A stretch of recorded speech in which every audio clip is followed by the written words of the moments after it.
up, YouTube? Prowler0308 here, bringing you another lunch break update. But before I get started, I just wanted to drop a quick shout out to Benny Mac and say thanks for posting that awesome golf video that you did earlier in the week. Besides scale model building, I have a great passion for golf. I like to spend as much time golfing as I can. That's one of the reasons why I didn't model a whole lot last summer. Anyway, it was a pretty awesome video.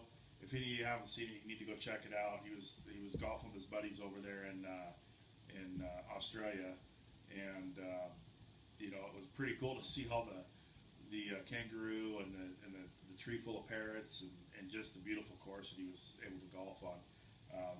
You know, we like to golf up here in North Dakota too, but it's kind of tough in the wintertime, especially days like today when it's ambient air temperature 8 degrees.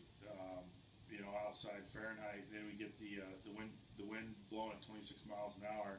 You know, we get a wind chill factor of 14 below 0 Fahrenheit, so it gets pretty cold up here. But we were able to golf during the winter, albeit on a golf simulator. I did take some video of it last weekend when we golfed, and I'm going to try to get that posted up later in the week for Benny Mac to check out. But anyway, I just wanted to say thanks. If you guys haven't seen his site before, check it out. It's pretty cool. He does a lot of great work. It's Benny Mac at the Scale Model Garage. Great stuff. Anyway, the reason for the update is if you follow my channel, you know that last year the Badass Canadian posted a challenge to model builders out there on YouTube to build a dream car. Now, my dream car has to do with rally racing. I love rally racing. I love watching the American version of rally racing, or the American circuit, which is traditional rally racing. They also have rally cross, which is pretty cool too. But I've always been a Subaru fan. I love Subarus. So in that I like that, and I found a great kit in Tamiya on their World Rally series with the 2002 Subaru, driven by Peter Solberg and co-driven or navigated by Phil Mills. That's the kit that I decided to build. So I wanted to show you that I finally got a kit done after a whole year of working on this thing. I finally got it completed last night. So I am a bit behind on my Chevy Truck month. I'm going to try to get some of that up here in the next couple days. Get going on that. But anyway, I just wanted to show you a completed Subaru build and see what you guys think. So let me get out from in front of this camera and show you what we got.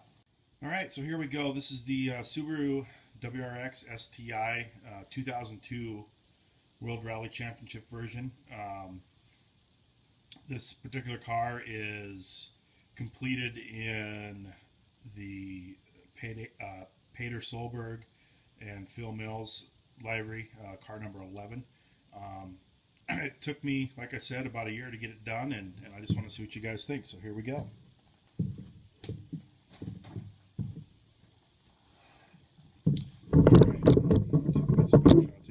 So I got it finished up, and I got to say these Tamiya kits are pretty awesome. I'm pretty impressed with them.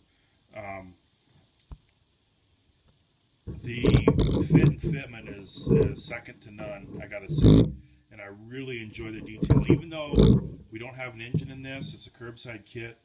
The detail is just phenomenal. Now, you're not gonna be able to see a whole lot of the interior, unfortunately, but I did show you that in a previous video. But you know, like I said, with all the decals and the exterior detail, I gotta say the kit just came out great. Now, I do have a couple issues, couple flaws that I want to point out that I'm not really excited or happy about, and those are my fault. It's not the fault of the kit. The first thing is the antennas here. I'll see if I can get a kind of a close-up on those. They are not the correct. The forward antenna and the starboard antenna right there are not the correct antenna for this particular build on the kit, although they did come in the kit. The problem is that the instructions called out that I drill out the roof where the antenna's glued into, and the instructions are called for a 1mm drill bit. Unfortunately, the smallest drill bit that I had in my drill index was a 7/32. So needless to say, I believe it was a 7/32. It was small, but not small enough. In fact, I might have. Yeah, I thought I would have had it in my tools there, but I don't. Anyway, what the problem ended up being is, to make a long story short, is I drilled the holes just a little bit too big for the antennas that it called for, and these two, which would have actually sat kind of back here on a stock version,